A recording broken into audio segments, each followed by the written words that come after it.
All right, what's going on, guys? Trev back again, here to bring you another video. This one's going to be doing another video for Fear the Walking Dead, continuing on with this season, and giving our thoughts on whether or not we think the big, shocking finale death for the season could be Strand.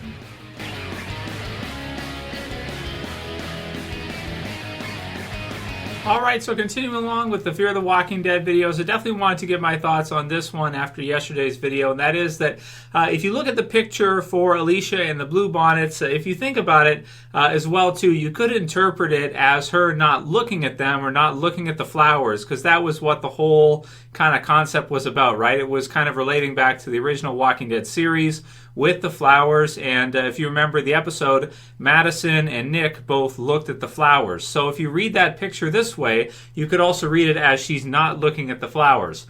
So we do know there's going to be a pretty big character death coming up at the end of this season, obviously, at least one, maybe more than one.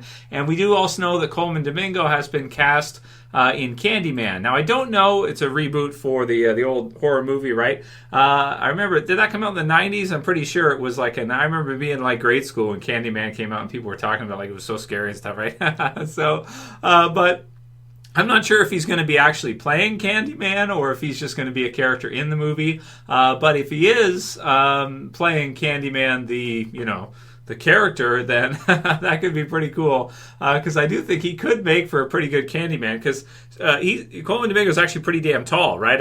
I'm not sure exactly how tall he is, but he's pretty tall, and he could play a good, bad guy. Sometimes in Fear the Walking Dead, he's kind of sort of, sometimes he's a good guy, sometimes he's a bad guy. He's kind of been in the middle quite a few times, in Fear. So, of course, he joined the series in the first season of the series, so he's been there for a long time, and that would be a pretty big character death if they did kill off him, and then maybe that's why he's going and doing, more movies. Now, I think most of the Fear cast has done other stuff. Like, for example, Alicia, she's done different movies while doing Fear at the same time, so it doesn't necessarily mean just because he's been cast for Candyman that he's not going to be in Fear the Walking Dead Season 6, right? It doesn't exactly mean that 100%, but he is one of those Season 1 survivors that's still around, and if you're going to have some big shocking deaths at the end of Season 5 for Fear, then that makes sense that he could be one of them. I think most of the audience would probably be happier if they killed him off than someone like Alicia. And the other thing, too, is that he's directing episodes as well of Fear. So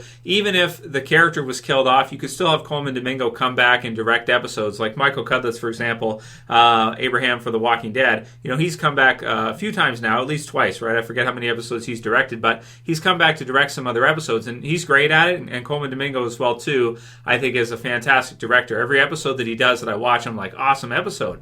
I just really like, for example, I'm not sure why, maybe it's something like where you have people who have actually been in the show, who have done the role of The Walking Dead.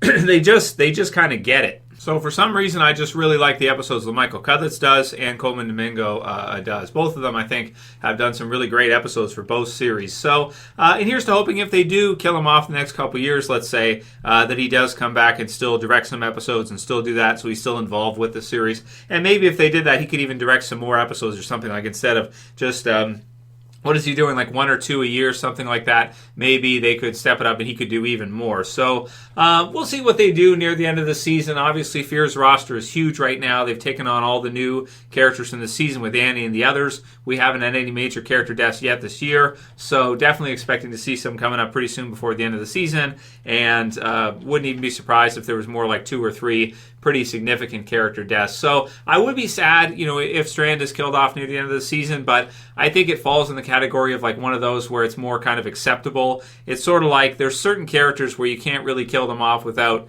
badly kind of changing the direction of the series. And so Strand is one of those I think you probably could do. It'd be very impactful. It'd be very make you really sad because he's been in the series for a long time. But he also was kind of like a supporting character in a lot of ways for Madison, right? Him and Madison would be drinking buddies, and they would hang out together and cause mischief, and a whole bunch of walkers would come in this hotel or whatever they were doing, playing music or just getting wasted. And so he was cool to see for that, and also kind of the different schemes and things that he's done. It kind of feels like he's come full circle in this season to where even Daniel kind of accepts him as like like he really has changed. It's not one of these things where it's like he's still the same, up to the same old tricks that he was. It kind of feels like he really has changed, and he's really become a person that's really helping others now too. So so him looking at the flowers, some pictures have been released for that one. Man, I mean, I think that it could be what we're seeing. So let me know who you guys think it will be for the death predictions for the end of the season. Obviously, we got some coming up because we haven't any yet this year, and I can't remember a single season of The Walking Dead, be it Fear or the original, that didn't have at least one pretty big character death. You have to have some. So it'd be better if they did Strand, I think, than someone like Alicia. But really getting down close to the end here of our original season 1, Fear the Walking Dead survivors. So we'll have to see after season 6, which has been renewed for, how many are still left. In a little while here. We've got some questions for today for Fear the Walking Dead that we'll go through, and then I think this might be our last Q&A for Fear for this week, and I'll be doing Walking Dead videos. I got a new volume of The Walking Dead, the last volume, rest in peace, so definitely wanted to finish up my volume reviews for The Walking Dead, so heads up for that, guys. That's coming probably tomorrow or the next day, and it's thicker than the others too, because this is the final one. There's Rick on the cover, rest in peace, so that's cool. So that's coming up, so heads up for that. That'll be posted soon, and like I said, we might put the Fear videos kind of on hold until we get a new episode on Sunday. But if you guys have any other questions or topics you want to discuss until then for a Q&A, send me whatever you got, and maybe we could do maybe one more, but we'll see. So Torrid says, Trev, I know you don't think Madison is returning, but if she does, how do you think the story will be driven next season? I think Madison and Morgan will have different views, and people will have to choose where their loyalty lies. In this venue, Fear actually gets some of the intrigue they lost from earlier seasons. Well, that could be cool if you had sort of a conflicting kind of power struggle for leadership of the group. Similarly, with Shane and Rick at the beginning of the Walking Dead series. That's a lot of people, one of their favorite storylines is kind of the power struggle between Shane and Rick. Who's going to lead the group? What's the right decisions to make? Is it right to let Randall go? Is it right to kill Randall? And kind of everything that happened with that, and just them struggling for leadership of the group, and also to be a father for Judith eventually, right? So that was great stuff, and that could be cool if they brought Madison back, and then they had a struggle between Morgan and her, maybe her being kind of a very dark kind of, maybe after everything we've seen her go through, maybe we find out that she's out there, she did survive, but she had to, she was surviving on her own, doing absolutely whatever it took to survive, and so she comes back as a very kind of clear mode Madison, right, like type of character, and then Morgan and her, she joins them. Morgan and her have to kind of fight for leadership in season 6 or something. That'd be so cool. But I think if they do bring her back, more probably what we'll see is maybe a character death for one of the other original survivors, like Strand, and maybe she comes back as a hallucination or dream type sequence, which I think always goes well. I mean, there's very few times where they've had a character come back where it wasn't awesome and it didn't feel like it was really impactful. I'm thinking, like, even in season 3, didn't they do one for Travis with the water and stuff like that? Man, that was season 3 was such a masterpiece for like where they start off and where things went. I think didn't he come back for one or something? Oh man, I gotta buy season 3. I actually don't have season 3 of Fear on Blu-ray, and I should really buy it because it's I talk about it all the time. It's like I gotta watch it back, man, and find out like why was that season so good. It just felt like episode to episode there was just tons of stuff happening. It was really exciting all the way through, and that was really cool. So if Madison does come back, I would be predicting that I think it will be in a dream or hallucination sequence as someone is reaching the end, be it Strand or Alicia or whoever else, right? Because that'd be cool to see. So hopefully we get to see, hopefully Kim Dickens would be down to do at least one scene like that or something like that. That would really help the series out a lot, I think, because it would bring us back to where it started. It would remind us that this is still Fear the Walking Dead, even if she comes back for a dream or something just one time and that's it, and she's not alive and it's not revealed she's alive and she is actually dead. We'll see. Michelle Lowe says, Trev, have you watched the Althea Tapes? The last one looks like an intro to a new character. What do you think? So it looks like there's a bunch of them on AMC's Walking Dead YouTube channel. They've renamed it to the Walking Dead channel, and then they've split it off with their AMC channel, which I don't know why they did that. They just seem to have done that, whatever. I don't know. Maybe following Game of Thrones. Game of Thrones HBO did that too. I'm not sure. So, but I have not watched all the Althea Tapes yet, the interviews that she's done with the different new survivors and such that they've uploaded in their channel. Maybe I will. I probably should. I just haven't done it yet. But, it could be kind of cool. Again, Althea, they're getting really good mileage out of her and her kind of angle as a journalist thing. They have Channel 4, and I think Channel 5 is coming up soon. I don't know, man. They're using it a lot. They're having a lot of fun with using her gimmick as a character, which is fine. She is a really good character, really cool character. Just the video thing might be getting a little bit overkill at this point, but it's okay. It's her thing, right? So Daryl's got his crossbow, and Daniel's got his cat, and Althea's got her camera, so it's what it is. Nathan OK says, "Hey Trev, do you think the color grading on Fear has to do with the emotional state of the characters? After Madison season 4, there was no color in the show, but now as the characters are starting to move on, the color is starting to come back. Let me know if you agree." That could be true, man. That could be a good one. Again, the problem with Fear, like I always intend to go back and look back on Fear to get some of these things in line in my mind.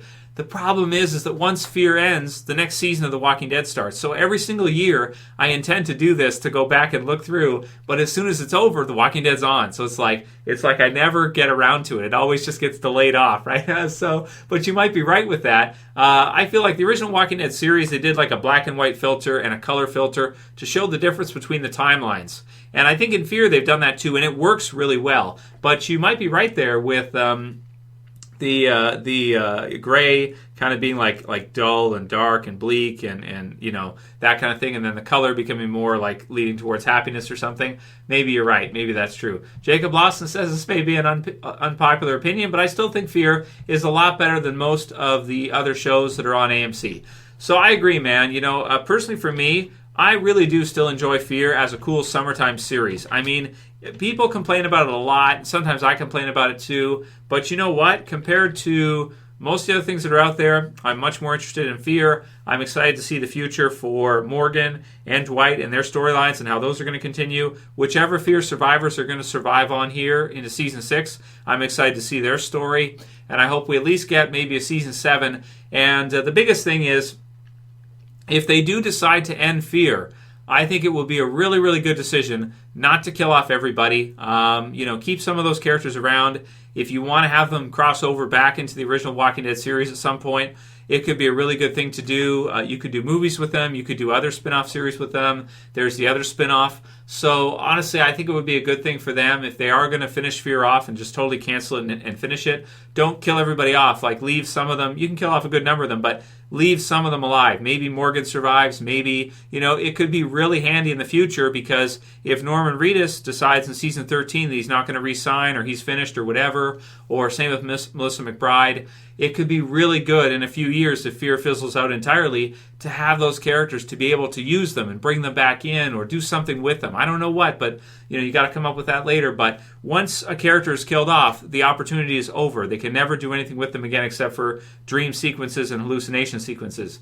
If you keep them alive and you end the series, at least a couple of them, there's always that door that could be left open that you could come back in through. So for that reason, it's a better thing, I think, than just having that final death of, if they just kill off everybody in the series and just canceled it. Like, that would be bad. I don't think you should do it. I really don't.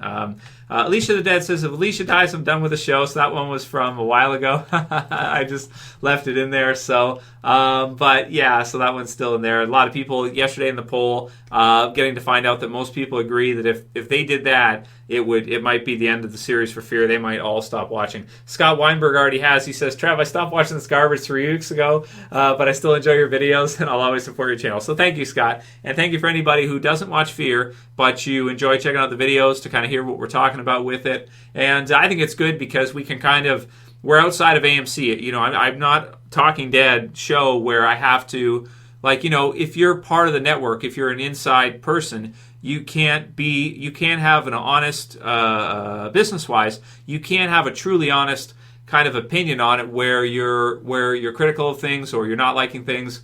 And it doesn't mean that I'm always negative on Fear. I just beat up on Fear every day because, like I said, I do appreciate it. But being on the outside here, we get to talk about it from a way where it's like we can say, if we don't like something, or if we're angry about Madison being killed off, we can show it and we can discuss it. And it's an impartial type of source, or it's a one that I like to view it as being able to be more honest, because we don't have to maintain certain company policies or certain things that, it's kind of like if you have one episode of something on and then you have something else on afterwards, you can't have the thing on afterwards bashing on the episode before or something like that. Not that I enjoy just bashing on stuff, that kind of thing, but it's cool to be kind of on the outside in a lot of ways, because then we can do it this way, where we can give truly honest feedback and opinion, and that's what it is. And also, just because necessarily my opinion doesn't always match, what you guys think, that's one of the things that I do that I like. It's okay to have civil discourse. If you guys disagree with my opinion, there's nothing wrong with that. If you think every episode of Fear is trash, that's fine. You know what I mean? Like,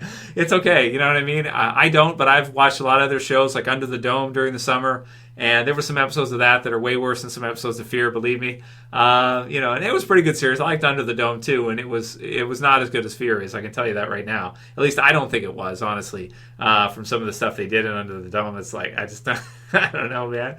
So yeah, man. I mean, it's just it's what it is, and it's cool. And I hope you guys, like the videos and everything. And if you think I'm being dishonest with you at any point, I can tell you that really that's not the truth. I'm really telling you guys exactly what I think and exactly how I feel about it. And I'm also trying to give it a chance and trying to say, okay, let's see what they do. Let's see what they can do with Morgan.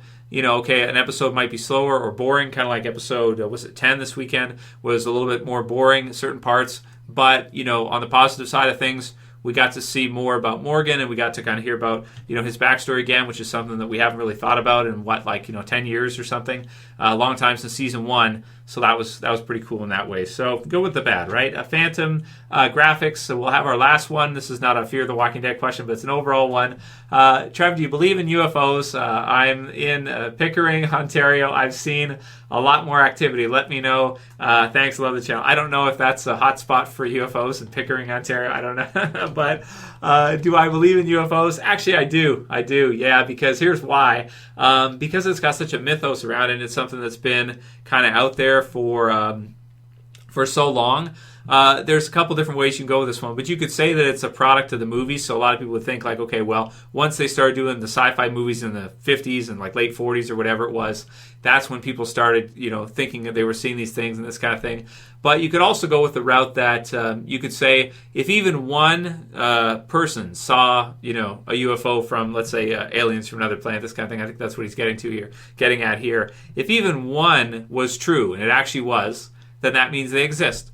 Out of all the different, reports and the people's claims and all the different things that have been recorded and radar or whatever, if even one of them was actually what it was, then it's true. So that's an easy condition to mess with. Now, there are times when you say, okay, Bigfoot's not real, Loch Ness Monster's not real. Okay, maybe in those cases it could be something like eels or a bunch of eels that's Loch Ness Monster, or bears that stand up that people think are Bigfoot, that kind of thing. So that's true. You could use similar kind of logic. But with the UFO things, I mean, that's pretty, like it's pretty unmistakable. And some of the stuff that's been out there over all these years, it's like if even one is true, then it's true that they exist, and it's true that they're real. At least some of them are real. So, or at least one of them is, and then it's true as well. The case is also true. So that's why I do kind of believe in it, because I think like if you look at the mass, it's only false if every single one is false, and none of them were actually real, UFOs that people actually saw.